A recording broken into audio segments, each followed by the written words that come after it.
La paz esté con ustedes, queridos amigos. Nuevamente nos damos la oportunidad de encontrarnos con la finalidad de seguir creciendo en nuestra vida espiritual, que es algo muy importante para nosotros y para nuestro crecimiento como personas, de tal manera que podamos alcanzar algún día la trascendencia.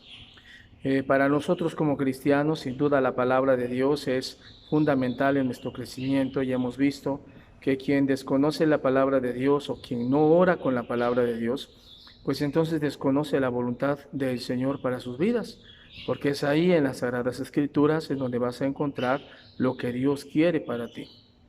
He escuchado de pronto a muchas personas que dicen, es que leer la palabra de Dios ya es algo como obsoleto, es que la Biblia tiene muchas cosas que ya no están de acuerdo a la realidad actual, es que la palabra de Dios a veces cuando la leo no la entiendo.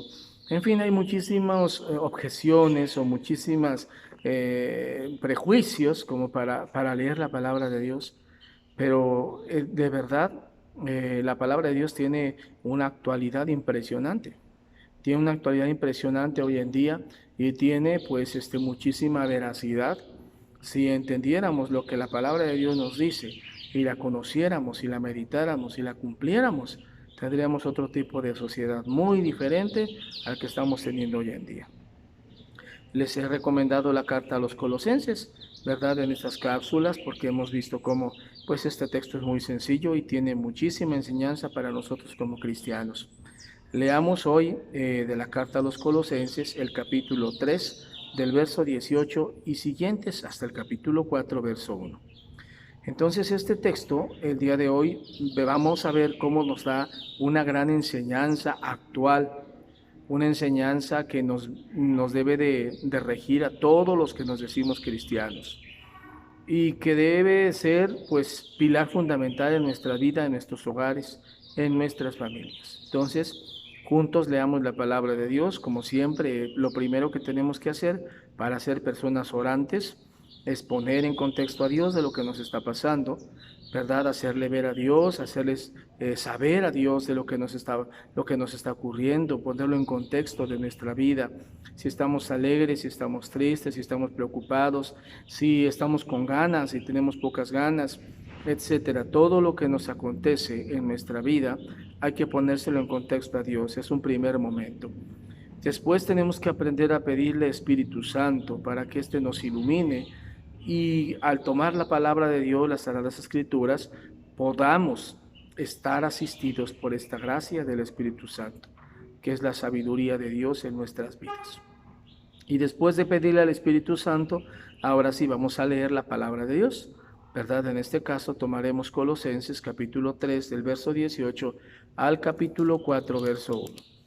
Fíjate la enseñanza que nos da la palabra el día de hoy. Dice así el texto: Esposos, esposas, sométanse a sus maridos como conviene entre cristianos. Maridos, amen a sus esposas y no les amarguen la vida. Hijos, obedezcan a sus padres en todo, porque eso es lo correcto entre cristianos. Padres, no sean pesados con sus hijos, para que no se desanimen. Siervos, obedezcan en todo a sus amos de la tierra, no solo en presencia del patrón o para ganar en consideración, sino con sinceridad, porque tienen presente al Señor. Cualquier trabajo que hagan, háganlo de buena gana, pensando que trabajar para el Señor y no que es trabajar para el Señor y no para los hombres. Bien saben que el Señor los recompensará dándoles la herencia prometida. Su Señor es Cristo y están a su servicio. El que no cumple, recibirá lo que merece su maldad, pues Dios no hará excepciones a favor de nadie. En cuanto a ustedes, patrones, den a sus servidores lo que es justo y razonable, sabiendo que también ustedes tienen un Señor en el cielo. Palabra de Dios. Te alabamos, Señor. Pues bien, queridos hermanos, ahí tenemos el día de hoy una exhortación muy clara y muy actual, ¿verdad? Para nuestros días.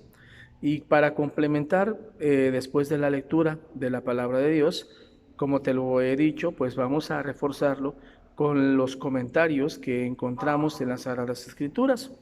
en este caso, que es la Biblia de Latinoamérica, dice así el comentario del verso 18. En breve aviso dado a las esposas será tratado más ampliamente en Efesios 5, 21, 33.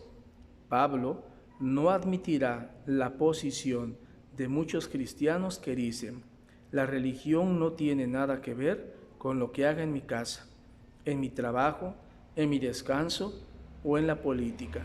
Al contrario, todo eso, dice Pablo, el cristiano lo vive ante el Señor, por el Señor y en el Señor. ¿Verdad? Entonces fíjate lo que nos está diciendo Pablo, que existía en sus tiempos una corriente de cristianismo que tenía mucho que ver con la religión romana. Tú sabes que la religión romana, dentro de su concepto de Dios, no tenía parte en su vida moral, en su vida ética, en sus principios. Los romanos tenían una religión que era una religión politeísta, que tenían muchos dioses, ¿verdad? Que Júpiter, etcétera. Pero ellos no consideraban que sus dioses entraban dentro de la línea de lo moral, de sus actos, de su obrar, ¿verdad? Sus dioses eran de guerra, de sangre. Si, por ejemplo, para un romano alguien le estorbaba, le oraba a sus dioses. Dentro de la política, le oraba a sus dioses para que lo pudiera matar y nadie se diera cuenta. Y si éste lograba matar, por ejemplo, a su enemigo acérrimo, ya sea en una lucha de gladiadores, ya sea en una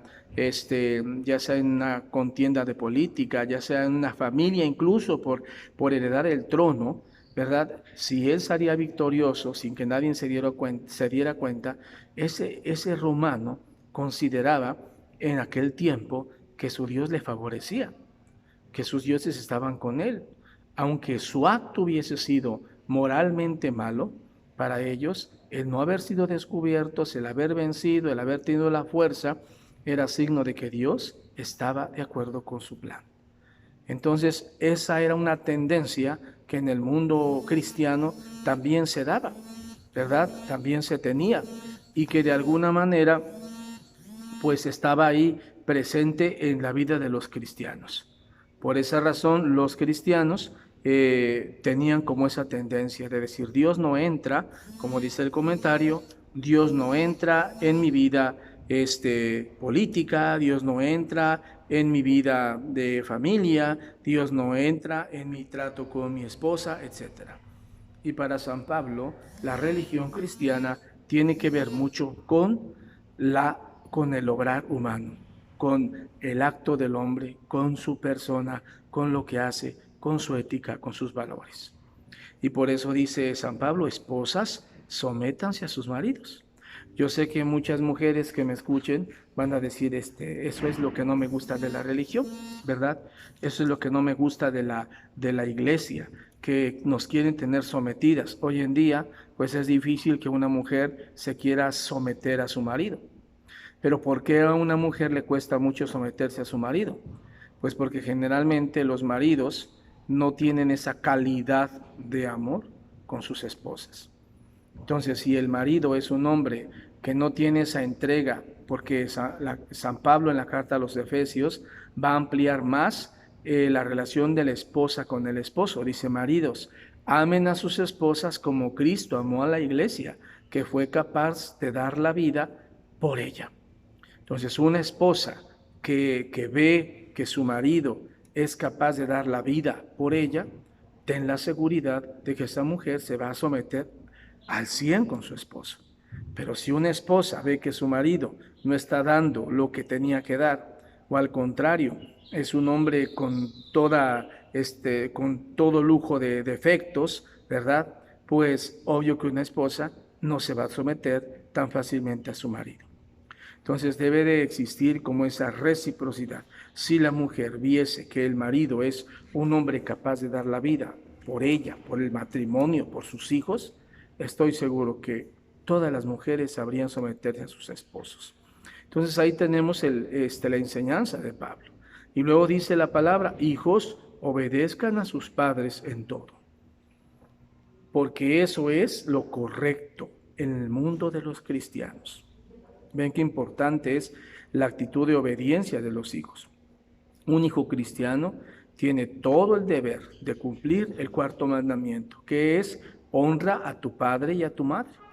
Entonces nosotros los hijos ante nuestros padres, pues no nos podemos volver jueces. No somos, es que mi papá es así, es que mi mamá es de otra manera, es que mi papá nos dice esto, y es que mi papá es aquello, y es que mi papá, sí. Y yo sé que a veces nosotros los padres, nosotras las mamás, no tenemos ni estamos a la altura de serlo, como igual nosotros los sacerdotes a veces no estamos a la altura de serlo, porque nos ven muchísimos defectos. Pero en el caso de los hijos, para con los padres, tienen que aprender a verlos como padres con respeto.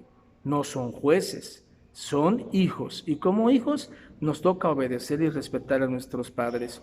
Si hay algo que a nuestros padres se les tendrá que juzgar, eso lo hará Dios en su momento, pero no nosotros como hijos. Entonces, son principios de vida, principios de moral, principios de actitudes, principios de respeto en nuestra familia y que tenemos que ver y valorar nosotros como cristianos. Incluso dice la palabra más adelante, cualquier trabajo que hagas, háganlo de buena gana, pensando que trabajan para el Señor y no para los hombres. Bien saben que el Señor les recompensará dándoles la herencia prometida. Entonces, eso es algo que tenemos que aprender a tener claro en nuestra vida, que todo servicio que hagamos, que el respeto que le damos al Padre, a la mamá, a los hijos, al sacerdote, a la autoridad, es en razón a que eso es algo que a Cristo le agrada, es algo que a Dios le gusta, que yo sea un hijo de respeto, un hijo de obediencia, un hijo que sepa amar a sus padres. Es que mi padre es de esta manera, es que mi madre no se lo merece, es que mi hermano no, es que no estamos a consideración de que si te lo mereces o no te lo mereces. Estamos a consideración de que Cristo, oye bien, a Cristo le halaga, a Cristo le enorgullece que tú cumplas esas tus obligaciones como cristiano. Entonces, una persona que es y que entiende verdaderamente el camino de Jesús, pues camina en esa línea de la obediencia en honor a Cristo. Por eso dice, el que cumple, el verso 25, el que no cumple recibirá lo que merece su maldad, pero el que cumple recibirá la herencia prometida. Entonces, allí está la esencia de nuestra oración. Nuestra oración nos tiene que llevar a la obediencia de la palabra. Por eso te he dicho ya otras veces, la palabra de Dios no se hizo para leerla, se hizo para obedecerla, porque la leemos todos, pero tenemos que aprender a obedecer la palabra. Entonces de ahí nosotros tenemos que aprender pues a ir haciendo que la palabra sea viva en nosotros. Termino con este último versículo, verso 1 del capítulo 4. Dice, en cuanto a ustedes, patrones, den a sus servidores lo que es justo y razonable, sabiendo que también ustedes tienen a un Señor en el cielo. Ve qué importante, también la palabra de Dios es muy actual porque nos habla de la justicia social, la justicia del trabajo, ¿verdad? Que el patrón tiene que ver por el bienestar de su trabajador y que el patrón tiene que ver que su salario que le da a su trabajador sea un salario justo, un salario honesto, un salario que también pueda edificar la vida de sus trabajadores. Entonces imagínate que todos asumiéramos estas enseñanzas de la palabra, que todos nos esforzáramos por cumplirla, que todos nos esforzáramos por vivirla, por obedecerla. Qué diferente serían nuestras familias, qué diferente sería nuestra sociedad. Pues ahí tenemos la enseñanza de la palabra para esta ocasión. Entonces, ¿qué saco de la palabra en un cuarto momento? Ya medité la palabra, ahora, ¿qué me dice a mí la palabra? Si tengo trabajadores, me podría cuestionar, ¿soy honesto con mis trabajadores? ¿Soy justo con ellos? En cuanto a tiempos, en cuanto a descansos, en cuanto a salarios, en cuanto a permisos, etcétera. Ahora, si soy trabajador, ¿soy responsable con mi patrón? ¿No hago las cosas de buena gana, como dice la palabra? ¿O las hago siempre de mala manera, tal vez con la boca de lado, tal vez de mala gana, tal vez enojado, tal vez molesto, tal vez estresado? ¿Cuáles son mis actitudes? tanto como trabajador como patrón, ¿no? Y si tengo una familia, entonces tendría que cuestionarme, yo como esposa, ¿estoy sometida a mi esposo, a lo que él diga? ¿O lo cuestiono, o lo interpelo, o nunca lo tomo en cuenta en mis decisiones, ¿no? Yo las tomo en cuenta y cada quien hace lo que quiere. O como hijos, ¿soy obediente a las disposiciones de mi padre? ¿Soy y me comporto como hijo ante mi padre? ¿O soy juez con mi padre? Y por eso lo juzgo, lo critico, lo cuestiono, incluso muchas veces lo reto. No, porque digo, no, pues tú, ¿por qué me vas a decir si tú eres peor?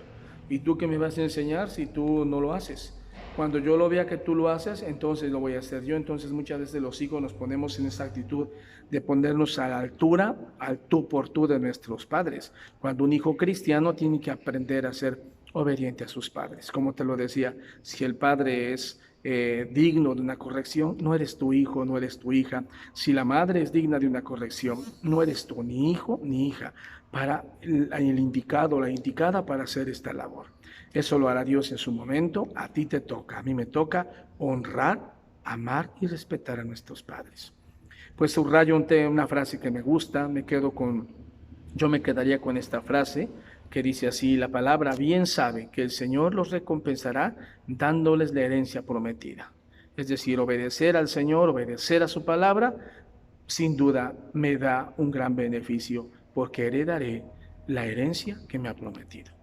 Entonces yo oro con esa frase, me consagro a Dios, ¿verdad? Y trato de hacer lo que me toca hacer. Si soy hijo, obedecer a mis padres; si soy esposa, obedecer a mi esposo; si soy esposo, amar a mi esposa; si soy patrón, ser justo con mis trabajadores; si soy trabajador, ser honesto, responsable y hacer mi trabajo con mis patrones. Esa sería mi labor y mi tarea durante este tiempo, durante esta oración, como fruto de lo que he meditado. Pues termino orándole a Dios, poniéndome en sus manos, sacando este propósito y a seguir creciendo en nuestra fe. Nos vemos en la próxima cápsula.